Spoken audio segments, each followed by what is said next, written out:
know. All right. And good morning, everyone. Happy Lionsgate.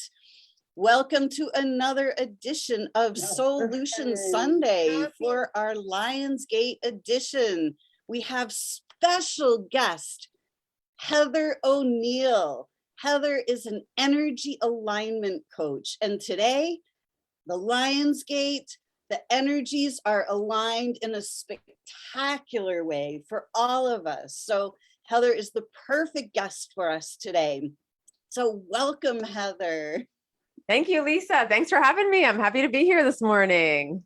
Happy to be here on a Sunday morning with your beautiful background and that sunlight shining. It feels great. Beautiful. I love your background too. Thank you. Oh, wonderful. So everyone, anybody who's watching on Facebook Live, just pop a note in the chat. Let me know you're here. Let us know. If you have any questions while you're watching, please pop them in the chat. We'll be more than happy to answer. So today is the Lionsgate, and this is a day that offers some very special opportunities energetically. So the Lionsgate is the time when the great star of Sirius lines up with the Great Pyramid in Giza. And so we are coming into alignment with the great central sun.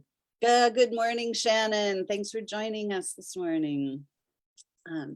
So during this time, it's called the Lionsgate because the Royal Lions of Sirius, we've got the lion of the past and of the future who guard this Lion's Gate.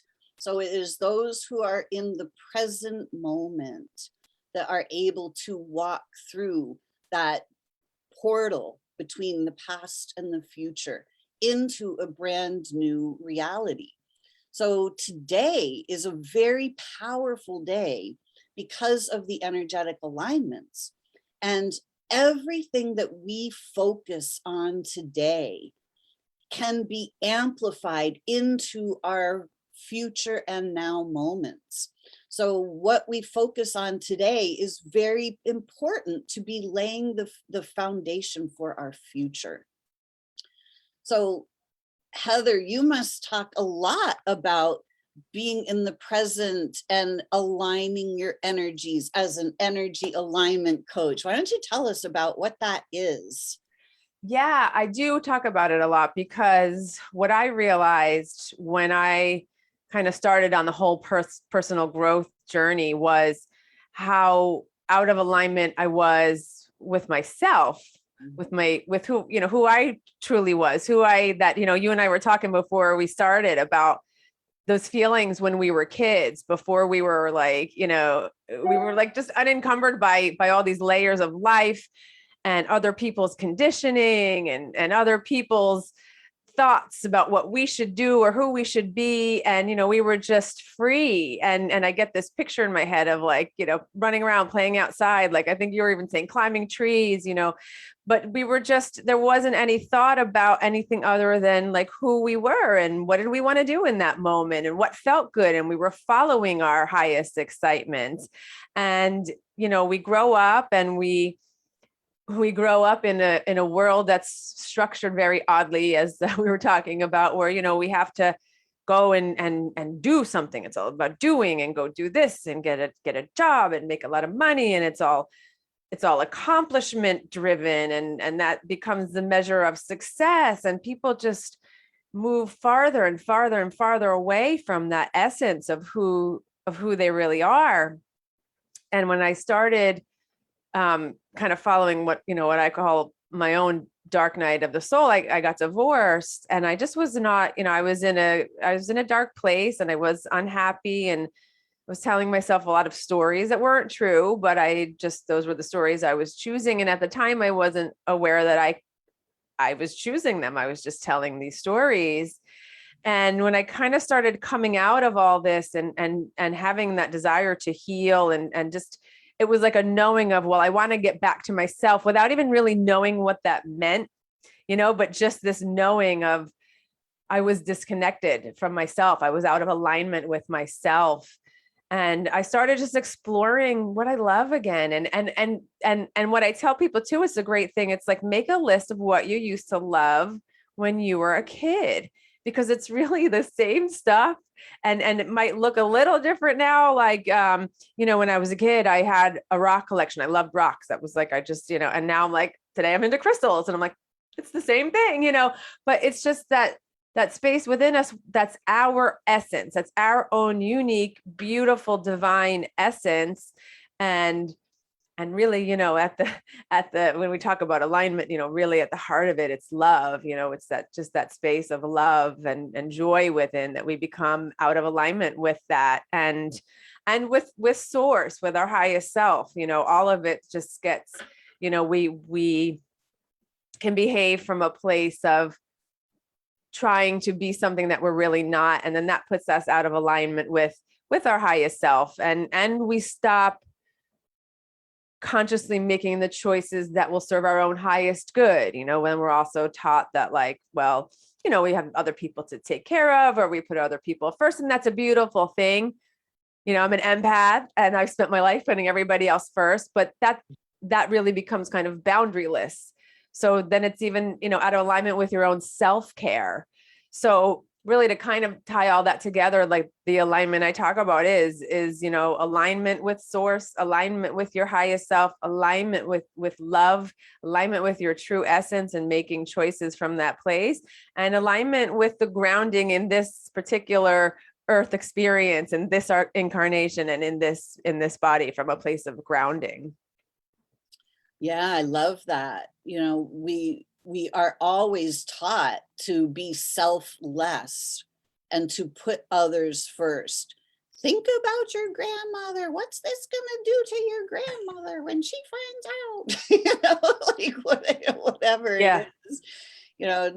Think about other people. But in reality, if we don't put ourselves first, we don't have anything else to give to others. Yeah. Our true essence comes from within. Yeah. And if we're not connected inside, then there's nothing else to give. Yeah, absolutely. And I think, sometimes we're also not taught that it's okay that, we all have like the dark and the light. Like, we live in duality. And so we also, I think, tend to turn away from maybe those parts of ourselves that we don't like, or we feel we're not supposed to be, or that are even it's the story of the little boy and the grandfather and the two wolves, and which which wolf do which wolf wins out, the joy or the anger, and and he's like, well, which one? It's the one you're feeding. And that's such an impactful story, because it makes it okay for us to be all that we are. And just because we have a thought that might be a little unsavory, it's the action that matters. It's a thought's just a thought. You're not your thoughts, but we don't grow up realizing that either. And then we're judging our own thinking, and we don't. And because of all that, we're not taking care of ourselves, and we don't know how, and we don't even know who our true self is to take proper care of. And then, like you said, yeah, it's like, okay, so we're supposed to be selfless. And it's like everything else, I feel like, is kind of inverted now, like, yes, it is a beautiful thing to be in service to others, 100%, but it must be done from that place of self-alignment. And it's kind of been the other way around. We're all out of alignment with ourselves, and we're thinking we have to do everything for everybody else and put everybody first, and it's backwards. It's inverted. Absolutely. Yeah. I love that you bring that up, because when you say that we don't even know who our true self is, I remember, as a kid, I was born awake. I didn't know what that was at the time, but I just knew, like, I knew a lot of stuff, and I was 2 and 3 years old when I'd go to bed at night. Like, I would just lay in bed and I would just be part of the field of unconditional love. Mm. And I could look at the history of humanity. I could see that humans were waging wars against each other over whose God was better than whose, and all of this. And like, I knew something was up. Like, I knew that that's what was actually real. What the field of unconditional love is, what's actually real. The non-physical is what is actually real. And I could see that the physical experience on earth was just a temporary gig, you know. And when I looked at humanity, I could see that everybody was asleep, like that they didn't remember this infinite part of themselves. And as a kid, I remember thinking about my name, and I didn't like, at the time I thought that I didn't like my name, and it wasn't that. What I realized is that the name that I was given, not my name. Mm. Like, it's not my soul's name. Like, it's just a label that I was given, and not good, bad, or indifferent. And Yeah. I did a great job. Like, all good. But it's not who I am. Yeah. So I realized that we all have amnesia. Like, I walk around thinking that I'm Lisa Warner, but I know that that's just a label, that that's just an appearance. And what I've really begun to really understand a lot is that name that we're given is actually a name that is utilized by the powers that be to Mm. make money, and that they set the name up as a corporation unto itself, unbeknownst to any of us. And that name is used then to do all kinds of business dealings and things that we know nothing about. So, those energetics set up that amnesia for Yeah. us. We have this straw man name and personality. And then when we're herded off to school, you know, we don't have that freedom to be, and to just simply remember who we are and be who we truly are. I remember we were just having this, we'll fill the audience in on the conversation that we were just having before we started, was talking about, you know, summer vacation. That was what we really wanted. Like, that was when we were free to be. When I was 3 and 4 years old, I knew I never wanted to go to school, because I knew that that's where they programmed your mind. Mm. Like, it was clear to me, and that's where you started the whole 9 to 5 work thing. Like, now I'm not free anymore. Like, up until 3 years old, it's like, hey, you're just being your kid self. You're just home with your mom, playing outside, doing no obligations, no have tos, no shoulds, no, you got to earn a living, like, none of that. You're just free. Do you guys all remember that? Being a little kid and just being free. And I knew that the going to school, I knew that that was the start of a long haul. And so I realize now that freedom to just be, if we didn't have to go to school, we would simply be able to explore who we Mm. truly are. But it's that whole, you got to go to school, you got to learn this, you got to do that, you got to think like this, you got to be like this, and it makes us forget. Yeah. So I think that this particular Lionsgate is a real invitation to all of us to start to notice what's actually going on around us in the world, and how does the world make us forget who we truly are, and what is it that we can do to remember. Because the label, the name, it's not who we truly are. Who are we as the soul? If we remember that, that's where the heaven on earth comes from. When we remember who we truly are, that's our PowerPoint.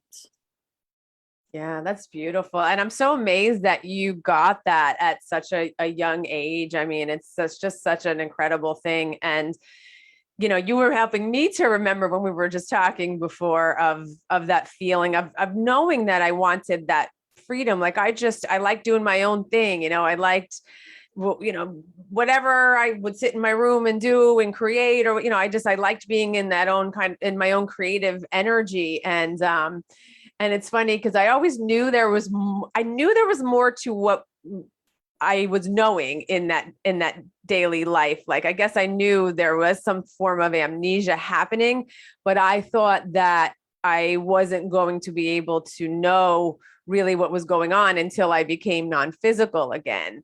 And what's been a beautiful thing is like, no, like we can learn it here, incarnated in this life. And I think that's part of even what this time in humanity is about, to be able to have that experience, because it's like you said, from that place, then we are bringing heaven onto earth. We don't have to go to that heaven place to understand. We can wake up in our bodies now and find that heaven place. And I think it's I loved your example about even your name and like, what is that? And it's really then like anything else that could be a label or a role that we play. I mean, there are parts we play. We're here in a play, as in essence, right? And we're playing parts, and those parts and those roles are going to change. But if you take those labels away or those roles away, and can just kind of sit with yourself and ask that question, who am I really?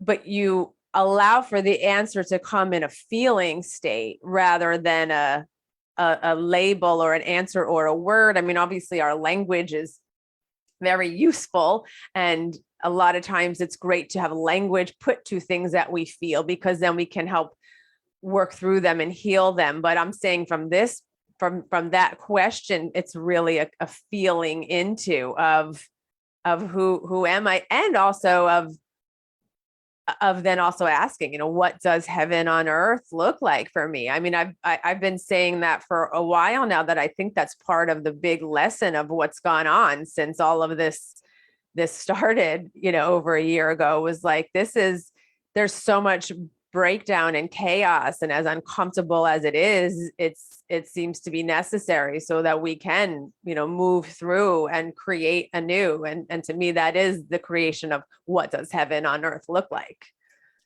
Absolutely. I mean, look at this planet. It is so gorgeous. There is beauty everywhere we look. And, our experience on this gorgeous planet has been a living nightmare for the majority of us. Whether even if it's just like we just feel uncomfortable somehow, like we haven't been living in heaven on earth. We've never actually been free. And now is the time. We're seeing what we're seeing right now out in the world with all of this chaos and mayhem. It's, we are literally being shaken awake. And the ones that will not wake up, they simply will not be here for much longer, because the energies won't sustain that. We have to wake up. We have to see what's actually happening in the world so that we can stop what's happening in the world, and we can start going within and remembering who we truly are, because we are powerful beyond measure. We are love and light itself. And we are designed to live in peace and harmony with each other. And that is heaven on earth, when we can simply be who we truly are, being that little kid with no responsibilities, no obligations, no having to earn a living. I could never figure that out, because Yeah. obviously we are each here. We earned our spot to be here in a body on the planet right now. Not everyone has that opportunity. You know, we have been chosen, we have been given the gift of being here now on this planet. It is a privilege for us as the soul to be here right now, even though it doesn't feel like that for the most part. But if you are here listening to this right now, like Michelle and Shannon and Kathy and Donna and Kinsey and Delbert, we are we are here for a reason, and we are here to remember who we truly are so that we can draw forth the power of our own soul, so that we can reharmonize with ourselves, so that we can realign ourselves. Because when we remember who we are, we automatically live in dignity, honor, respect, kindness, caring, sharing, harmony with all life. That is what heaven on earth is. And it has been hijacked from us. And it is time for us to take it back. And we don't do it by fighting anybody. We don't do it by lashing out. We do it by going in and remembering, and then insisting on being treated with dignity, kindness, respect, honor. Yeah. And we're simply not treated that way by the powers that be. The ones No. that lead this world have been leading it right down the path of darkness for a long time. And it's time for us to stop walking that path. And it's time for us to recognize the royal lions of the past and the future have opened this door so that we can walk into a brand new future. And that future is now, right now. Yeah, my gosh, that was so beautifully said. And I just want to say too that you know, it all can seem overwhelming, because it can seem like, okay, this system has been in place for so long, and we can sometimes feel powerless. Well, what can I do, or how am I going to change it? It's this whole power structure in me. But what I want to remind people of is that when we do our own inner work, when we work on the micro and heal it, we're healing the macro. Like when you show up in your daily life, if in alignment from that place of respecting self, of knowing that, what we deserve. And it's not an ego thing, but just knowing that we're love, we deserve love. What we bring to the table, it's okay to desire and deserve that back.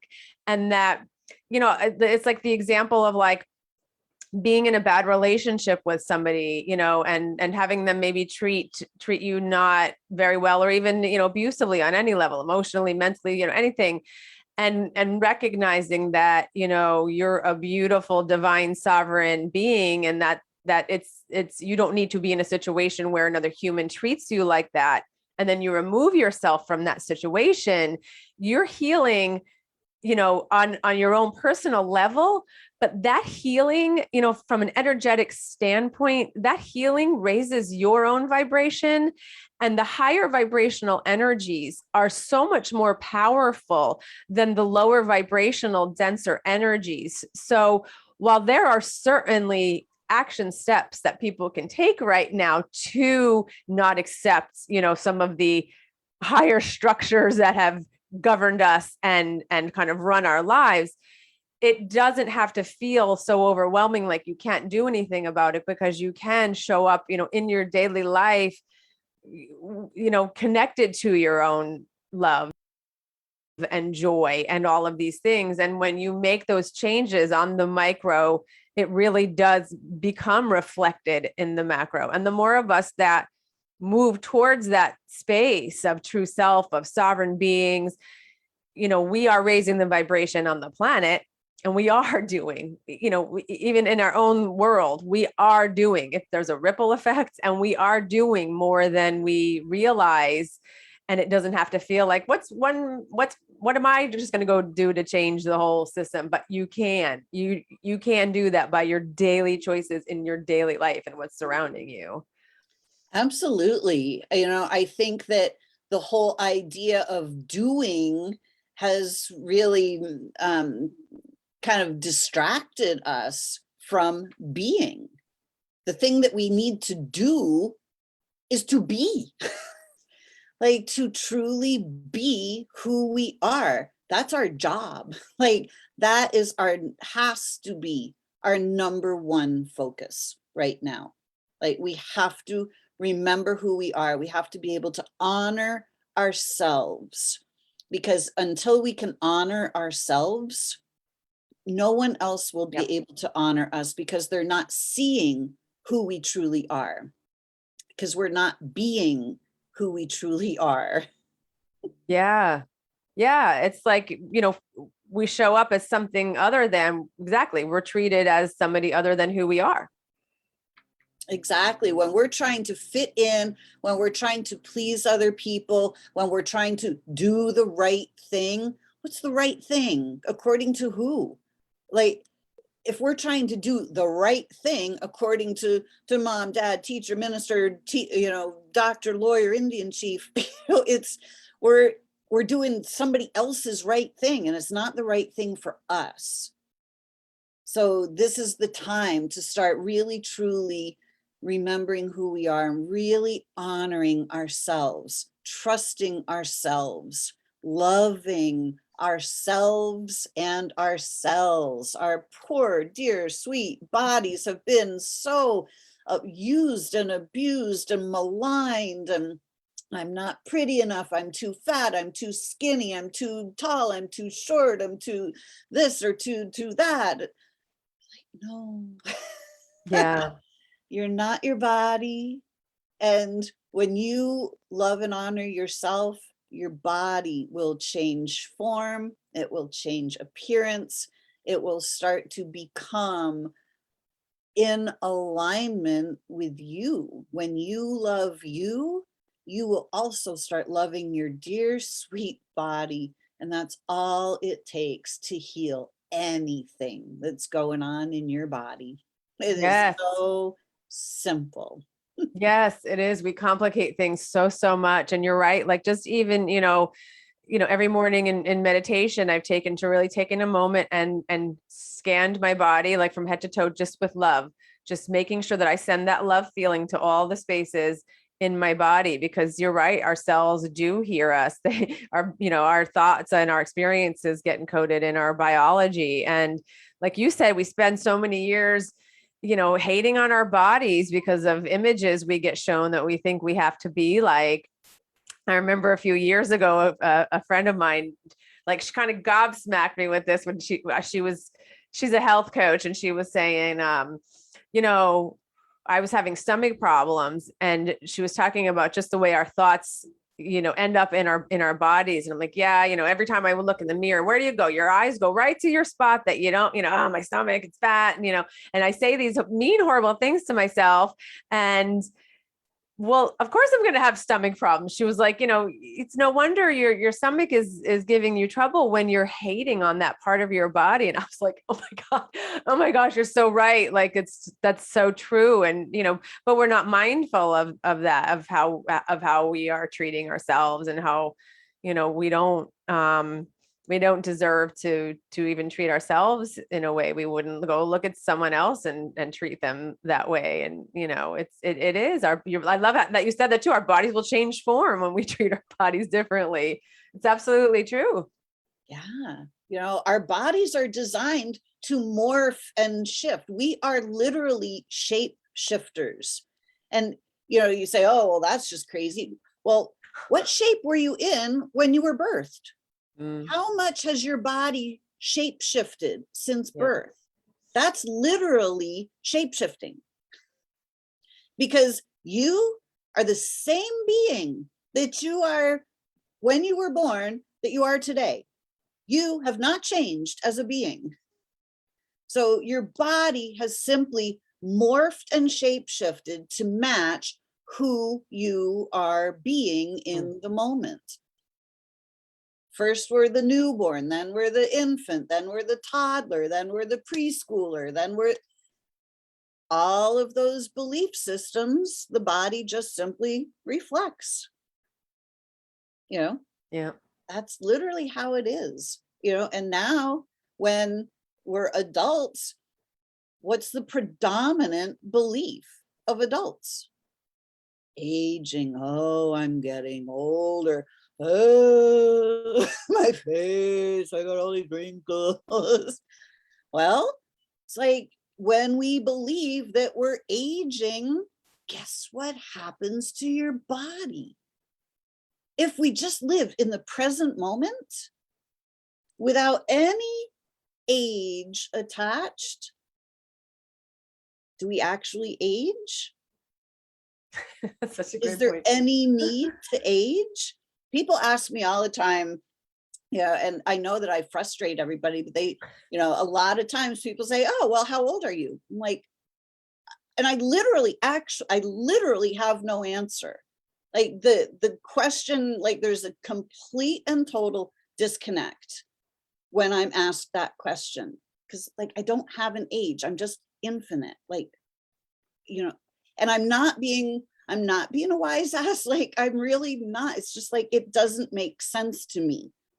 You know, so they always want to know, like, I'm like, are you asking how old this body is? You know, Yeah. like, you know, like a car, you know. So I I'm love that. yeah, I mean, people just, you know, people guess a lot, and I'm just like, yeah, yeah, absolutely. You know, like whatever you got it, whatever you think. Because it makes no difference. Guess that I'm 40, guess that I'm 80. I don't really care. Like, yeah, sure, whatever. Yeah, but it's great. It makes people think too, you know, it's like, yeah, why are we so stuck on these numbers and you know, and everyone else, you know, it's the old cliche, age is a state of mind, but it's, you know, it's true. And why, you know, why do we place so much emphasis on, oh, getting older? It's really great. And I love that you even bring that up, because it's all about, you know, what I think the theme of this time is like, why, you know, let's pick up the hood. Why do we go to school? Why is the structure the way it is? Who picked 40 hours to work a week? Why do we make such a big deal of how old we are? Like all of these things that we just don't question, you know, because we just, you know, I guess we're born into a system and aren't even taught to question it. You know, you'd like to believe that it's that the power structures are benevolent, and you know, a lot of them are not, and it is important to ask those questions, and even ask them of self, like why it's you know, it's our belief systems. Even it's always good to shine the light on our belief systems, and belief systems are just thoughts. They're just thought processes that we have over and over, and that creates a belief, and a belief can be changed. And you know, we're the thinker of our thoughts, and you know, like we were saying earlier, we're just, you know, infinitely powerful beings, which is hidden from us as well. And you know, I think in asking questions like that and tapping in, and sometimes I think it can feel a little confusing, because these kind of ego structures, for a lack of a better expression, sometimes I don't like, you know, that whole that whole thing, but just, you know, it was our way of figuring out how to show up in the world, and it was useful for us. But it's just conceptualizing here, you know, and moving that stuff down into the body or into your heart center, like, you know, yeah, how old am I? Well, what does it matter? I'm a being that's here and present right now, and I'm in this moment, and I'm experiencing, and I can look around and find joy, you know, anywhere I look for it. If that's what I'm looking for, if that's the question I'm asking, is, well, where, you know, where can I find joy in this moment? And I'm, you know, moving from this place, you know, then all those constructs really, you know, can not have the stronghold that they've always had. Absolutely. You know, all of those thought patterns and beliefs, the word belief, the word lie, Lie, Belie, you know, beliefs. There's a very big difference between believing and knowing. You know, when we know Mm. something, There's no need for believing. Do you know that you can tie your shoes? Or do you just believe that you can tie your shoes? And if you know that you can tie your shoes, do you need to believe that you can tie your shoes? Like it's a bit, it may seem kind of trite, but it's a very big deal. Like, we have been taught what to believe. Mm, And when we go to school, they tell us exactly what to believe. Here, yeah. this is what's true. It's written right here in this book. This is what's true. This is what you need to know. This is what you need to believe, because it's written right here in this book. And we just go, oh, okay. What do we know? Yeah. We're taught an entire history of the planet. I guarantee you that the kids that go to school in the United States are not taught the same history lesson as the kids in China, or Yeah. the kids in Japan, or the kids in India. Or it's a completely random history. Our history is not what we think it is. So it's time to stop thinking, because we're the soul. We've been given the body, and the mind is like the blank slate, like the little computer chip. And everybody deposits programs into that computer chip that is the mind. And when we start to realize, like, wait a minute, this mind thing, it's simply been programmed by everybody else. Like, not nefariously necessary, like your mom and dad didn't, plant really bad thoughts in there on purpose, but our minds have been programmed since day one. This is how you act, this is who you are, this is your social status, this is how it works. Actually, it's not how it works, believe it or not. Like, Yeah. so when we start to go, wait a minute, I'm the soul, I have a body, this mind thing, I can literally kind of throw it out, because it doesn't belong to me. None of those thoughts belong to me. Let me just kind of throw it out. Let me start to not listen to all those thoughts. Let me stop believing all of those thoughts. Let me stop focusing on all of those thoughts that go round and round. Let's just go, wait a minute. I'm stuck in the little processor. Let's just throw the whole damn thing out. Yeah. Let's just get really quiet, and let's just tap in to what we actually know to be true. And the only things that we really truly know to be true is who we are as a being. All of the external stuff is stories that we're Yeah. being told.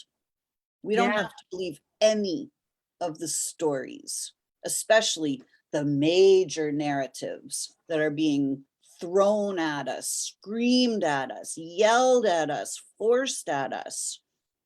If somebody's forcing a story on you, you know for sure that's the programming. Yes. That's so true. That's so true. Yeah. And it's okay to move that mind stuff out. That was such an excellent description of all that. And, it reminded me of, because our heads can get so loud too. And it gets in our way of that essence of who we really are, and that just being. And our mind is what's wanting us to do, and our mind is reminding us of all these labels and all these things and all the stuff that people and all that programming. And I remember one day some years ago, I was in my garden just doing some planting, and my head was so loud with, you're not doing this right, this doesn't look good, whatever we do. And I had another thought that was like, why do I have to listen to this? What if I just ignored my head? And I tried this little experiment where I ignored my head for a while. And I remember I was telling a friend about it, and she was like, well, I don't know if I can do that. Like, I have to think, I'm like, well, of course, like you can, when you need to think about, all right, well, I want to make some food and I need to think about how I'm going to, boil an egg, of course, but no, otherwise, like I just ignored it. And I thought, well, I'm not going to, and I'm just going to be present with that too. I'm not going to put any kind of future parameters on this, but I'm just going to ignore my head. And, and when the loudness would start, say I'm in the garden and I can just look around and there's nature and I'm standing in grass and there's a beautiful sky and, and that's like pulling back to that alignment and that grounding and that being a being on this planet in synergy with it and flow, and that's very different from this. And it was wild and it took some time, but I really was like, I'm just going to ignore my head. And it was really one of the greatest, most shiftful, life-changing exercises I could have ever practiced, because then also you realize it's noise, and then you can see the programming too, and then from that space, when you're more adept at seeing kind of the ticker tape of what's going through, you can recognize things that are false, that are programming, that aren't useful, that aren't helping you, that are self-sabotage, that are standing in your way, and then you as the essence of you, not as your mind, you can be from that place. Absolutely.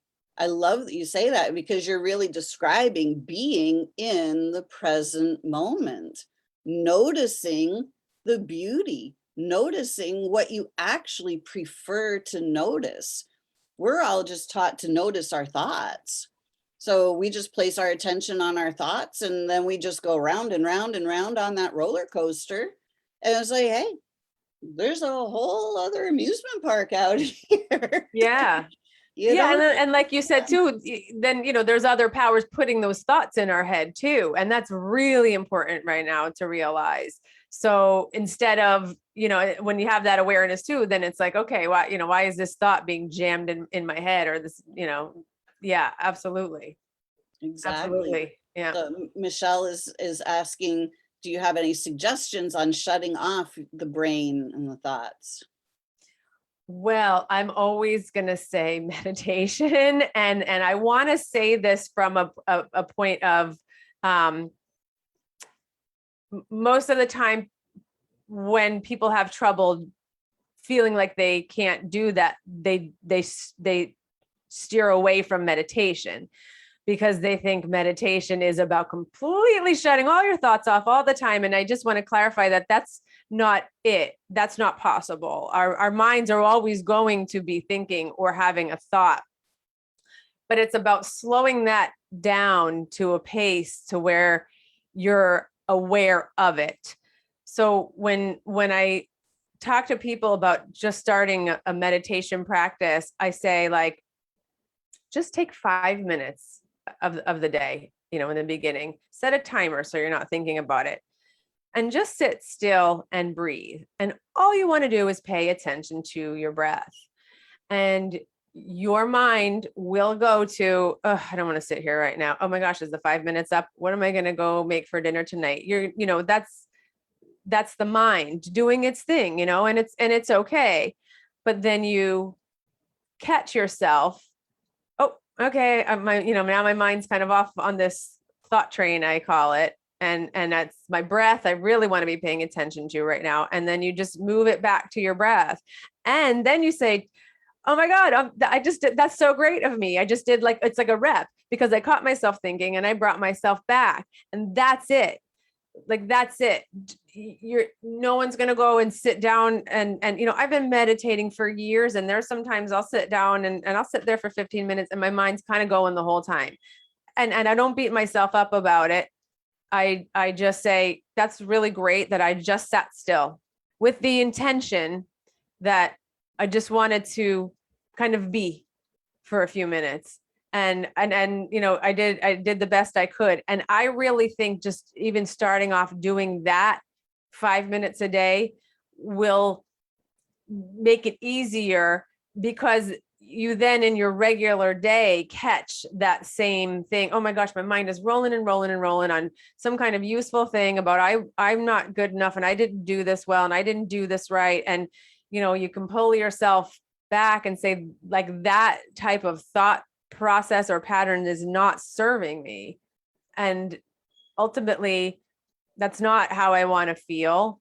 And how do I want to feel? And then you're kind of in charge of asking yourself those questions. And that's how, you use your mind for what it was meant to be for, and always too, just at any time when we're so just, run away with the mind going crazy, just simply stopping what you're doing and taking some deep breaths. Like, our breath is life force. Like, it's everything. And it's a beautiful, God-given tool that we're gifted in this body to have breath and to bring in life force, and just simply, stopping and just saying to yourself, you know what, I'm going to give myself a 5-minute thought break.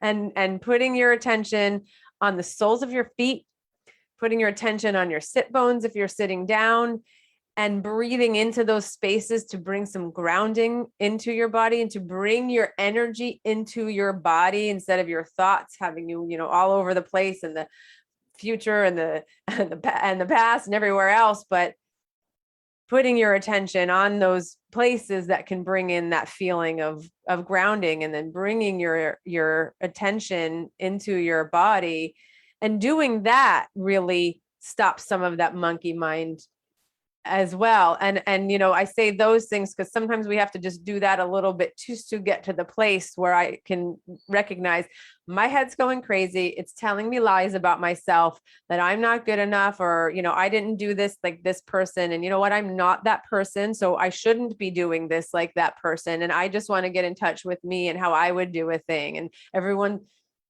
are always going to do a thing differently than each other, and that's okay. I wouldn't serve myself to sit here today. And Lisa said that's so good, and it's human. You can catch yourself, oh my God, Lisa just said that, and it was so brilliant and profound. Like, what I just said wasn't as beautiful and profound, and that's just like, it's just not, it's nonsense. It's and we don't have to beat ourselves up either and start, hating on our minds either. But, that's not serving. It's not helpful. We're two, divine souls that have come together today, bringing who we are to a conversation. So point being, when you start to intentionally be mindful of wanting to do that and wanting to have that awareness of, what's going on up here, then you get to that place where you're the observer of, what's going on in the mind. Then you say, from that observational place, I'm just not going to listen to that right now. It's not serving me. And,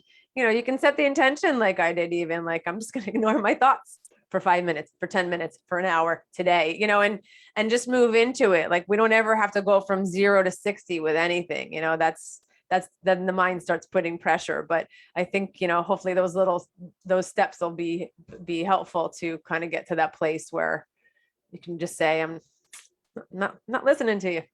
Yeah, absolutely. I remember I remember this at one point, driving down the street and, just being in my car and noticing how my mind was just racing and racing and racing.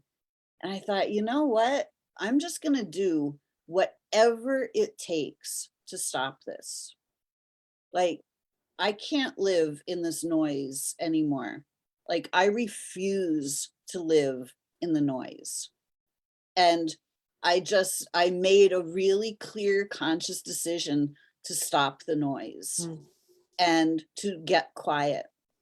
And one of the first things I did was to start, just like you said, to start focusing on your breath, get present in what's happening right this second, right here in this chair. Like, what's happening in my body? What am I feeling? Let me just breathe for a second. Let me center myself, bring my attention back home. Because when we're paying attention to our thoughts, our attention is somewhere else. It's not really here in the present moment. So on this Lion's Gate, we're being invited into this present moment. So let's all just take a moment and be present. Let's call our attention to the Lions of Sirius. who are guarding this gateway, the lion of the past and the lion of the future. See them in your mind's eye. If you even want to close your eyes, if you're not driving, if you're not walking around, if you're in a place where you're sitting, just allow your eyes to close and just vision the royal lions on either side of the gateway. And see that great central sun blazing, inviting on the other side of this gateway. And in order to pass through this gateway, we have to be present in the now moment. And let's look at what's on the other side of this gateway. As we pass through this door, we are being invited into the new earth, heaven on earth. Remember when you were a little kid, no school, freedom to just be, to just play. Remember that feeling of freedom. No responsibilities, no obligations, no trying to earn a living. You were just living. You'd already earned it. You're here in a body. Just you playing out in the grass, in the trees, under the blue sky, with the birds singing.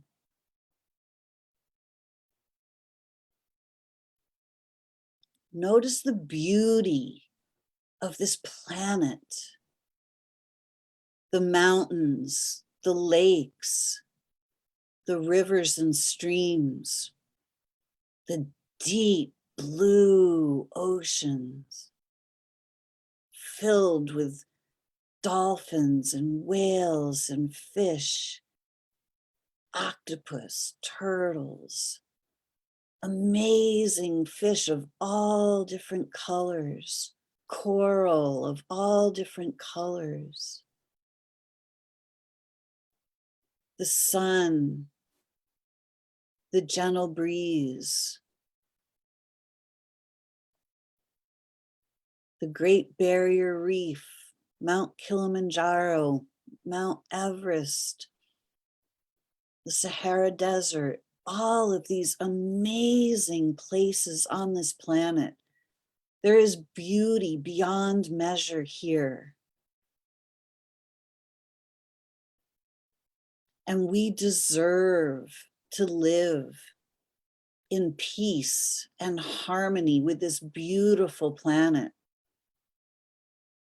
Mother Gaia, who provides fruit, vegetables, herbs, animals, who are here in service to us, who give of themselves freely.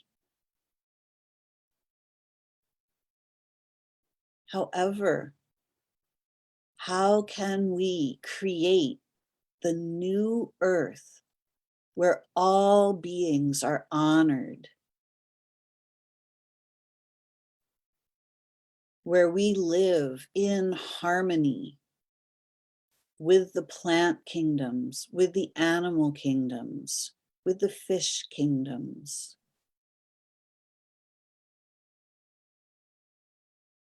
How can we be free, unencumbered, living as who we truly are,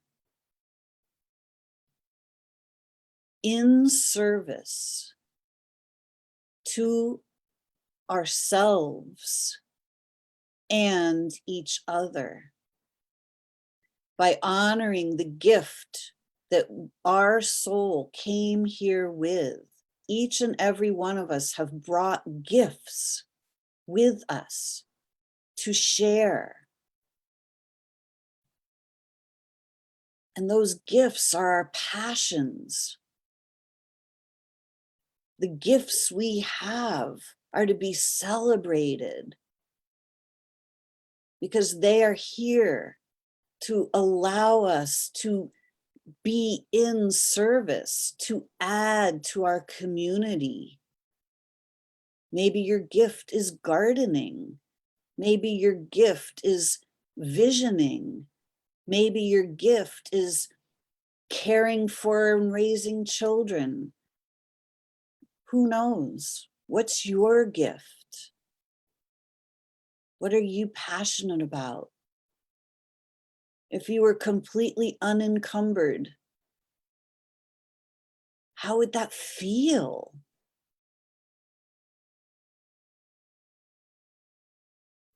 Notice what you notice.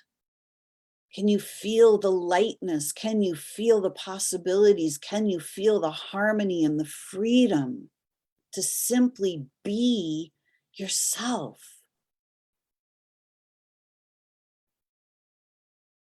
This is the new earth. And we can step through this portal onto the new earth. The new earth is right here, right now.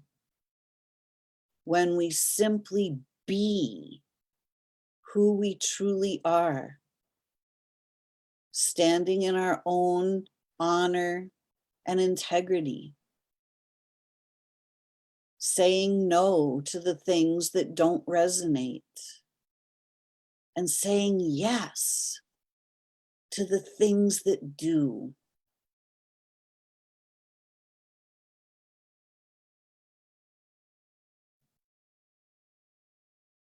As we vision the new earth, heaven on earth, we raise our vibration.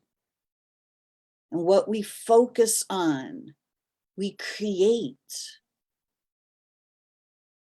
So sitting in meditation, this is what we just did. We are sitting here visioning our future.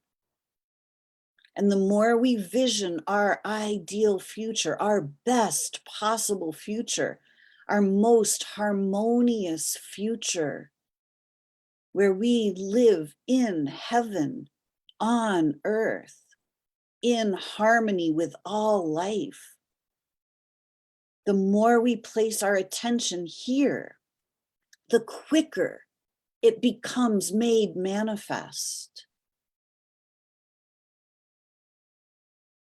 Can you feel it? Can you hold this vision? The more you vision, the quicker it comes. And the more we hold this vision, the easier it is to see what is out of alignment with this vision. And it's the easier it is to say no to the things that are out of alignment with this vision. We don't have to fight against the no. We can simply say no and move on to our vision. It's very simple. Holding the vision of your best possible future. This is how you serve yourself. This is how you heal yourself. And this is how you heal humanity and serve humanity. 100% service to self and 100% service to others. This is meditation. It's simple, it's easy, and it's beautiful. So on this beautiful 8-8 Lions Gate, we invite you to stay present, holding the vision of the best possible future for humanity and for yourself. Heaven on earth. It's right here, right now. And when you're ready, you can bring your attention back into this conversation, but don't leave this space. This is a walking around space. This is not just a space that you go to when you meditate. This is the space that you walk around in. When you walk around in peace and harmony, you are creating heaven on earth in real time. This is it, folks. The Lion's Gate is open. Heaven on earth is ours.